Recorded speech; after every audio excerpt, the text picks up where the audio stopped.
Prestige Fantasy Cartel. Welcome back. Yeah, man, how Uh, you doing? You good? uh, I know you like that. welcome back. I know you like that. How long you Uh, been back, man? welcome, I see the welcome. girls in the club, they getting wild for me. Oh, fam. It's been entirely too long, man. And I've been more nervous about doing this video than any video I could ever imagine in fucking life. I'm gonna let you know. Today's video sponsored Three Floyds Brewing Corp. Space Station's middle finger to you all, motherfuckers. You know, gotta start a video off right. We're gonna pour one up. It's gonna be a nice long one. I know you guys are probably gonna receive this on Sunday morning. Gonna have your coffees ready. You're gonna be mulling over all your lineups. You're probably gonna be trying to watch ESPN and watch this video at the same time. Good luck. I'm not. I'll never see this video again. But cheers to you. Good luck in your matchups in week 2.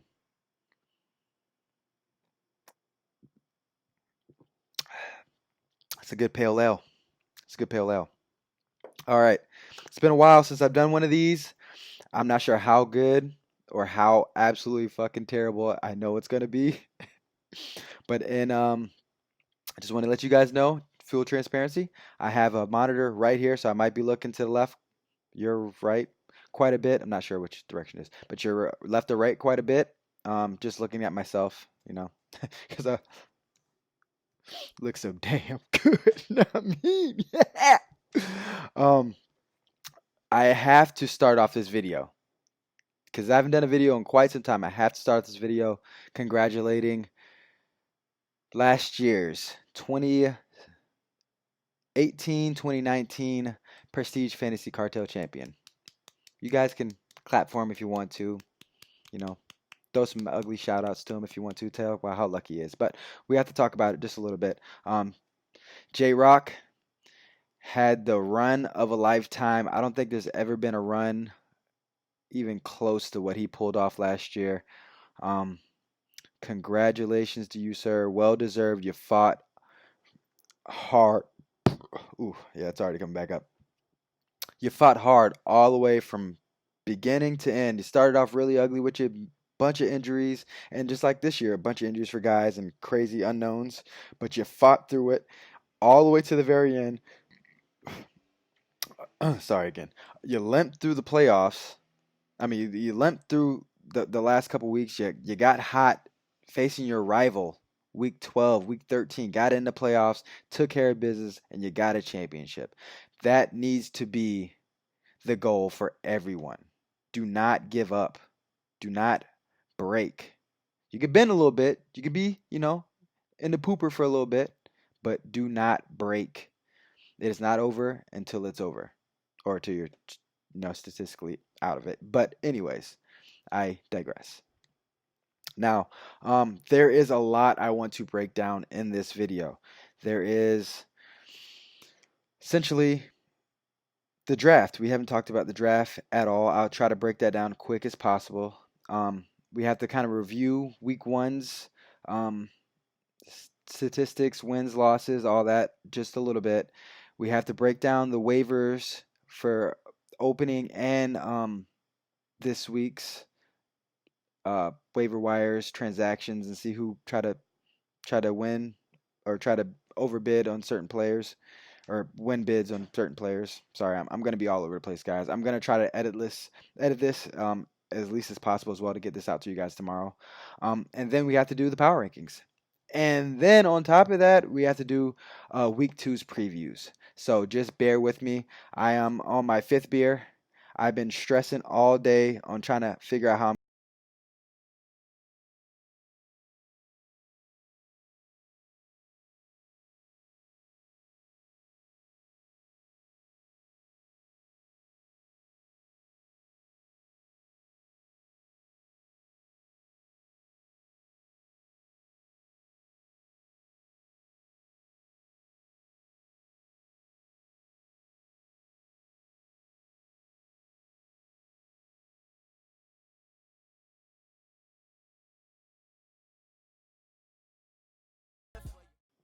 Oh, hello there again.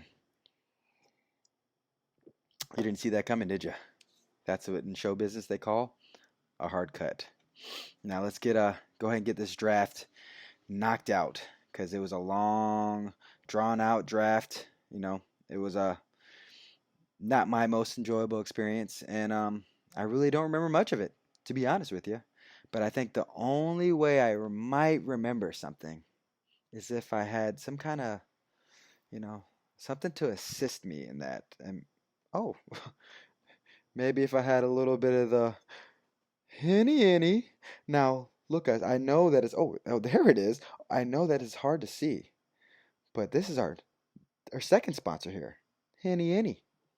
And the only way I remember anything that's going on in that draft a couple weeks ago is to have a nice good old hearty swig there.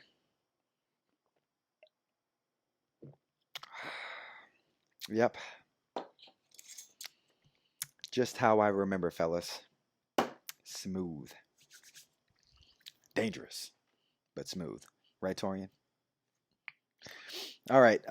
Let's talk about the biggest storylines from the draft. Um, First off, let me say thank you everyone for showing up and showing out.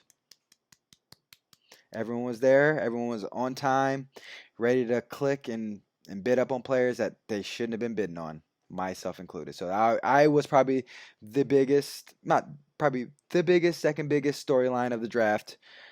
Me and my good old friend Hen Dog here, we had a good old time, um, and tried to make the draft as fun for myself as possible with a very little budget.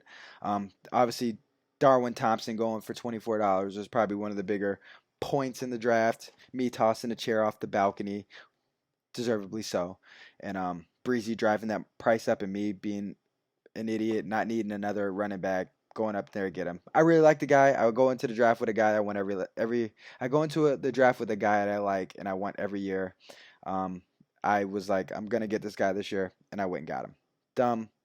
Hindsight's 2020. The Sean McCoy going there just totally ruined his value. But guess what? He'll be on my lineup until 2036, whenever the hell he retires. Next biggest storyline, most likely Torian. Let's keep it a buck. Torian not showing up for the meeting, changing up his roster, adding two more keepers, and dropping all his draft picks. Last minute switch ups. Me going in a absolute fit in a rage, being a very passive aggressive towards Torian. Torian, I apologize for being passive aggressive towards you, but you deserved every bit of it. I'm not gonna lie to you. You probably actually I shouldn't even apologize, but I'm going to apologize because I want to be the bigger man. Um, there was some kind of miscommunication. I thought you were going to be there for the meeting at noon. You weren't there. We voted, really didn't vote. I just didn't think you deserved a single keeper. And your keepers going into the league caused a whole turn of events for everything and everybody. So, um, next biggest thing, Mike getting probably Saquon Barkley for $94. Torn, you have 250 budget. What are you scared of spending your money on? I don't know. Congratulations, Mike. Huge, huge pickup. Next biggest for me is probably Deshaun Watson going for what, 10, 11 bucks? Let me check, double check. Well, 10, 11 bucks. Um, Steal, absolute steal. I was definitely off the henny because I did not know that he went for that cheap until after the draft was damn near over. Great pickup, Dane. Huge. Next one will probably be Sir Donald, the Donalds. Draft choices: three quarterbacks, three D linemen. I think he wanted to go that strategy again of holding premier quarterbacks and holding another premier. I'm not even really premier positions. Like those are like not big time positions, but you filled out your roster with guys that you can only start once or one guy in a week. You only can start one quarterback. You only can start one D lineman. You went and got six of those guys, and two of them can play. So that was another big storyline. Off the top of my head, Melvin Gordon. Delaney, I don't want to poo-poo your draft. You had a good draft. I just didn't love Melvin Gordon for you. I understand it, and he might come back week 6 and ball out, and I'd be happy for you. Proving me and everyone else wrong with the Melvin Gordon choice. But I mean, I know we're doing dynasty now, and 45 or 46, whatever you got him at, 45. it's next year he won't be a great keeper price. That'll be probably around where that'll be less than all the rookies that went this whole crop. I mean, I know he's a great running back, but we don't know his future, and I just didn't love that for your lineup for immediate because you needed immediate stars and starters, and Melvin Gordon is not immediate star or starter. Sorry. Um, let's see who else. Off the top of my head, I didn't really do. I'm sorry, guys. I didn't really do a whole lot of research of this. I'm just gonna just spitballing. It's this whole video is gonna be like that kind of free flow spitballing. So just bear with me, okay? Lastly, probably uh, Mike Adams. Mike Adams.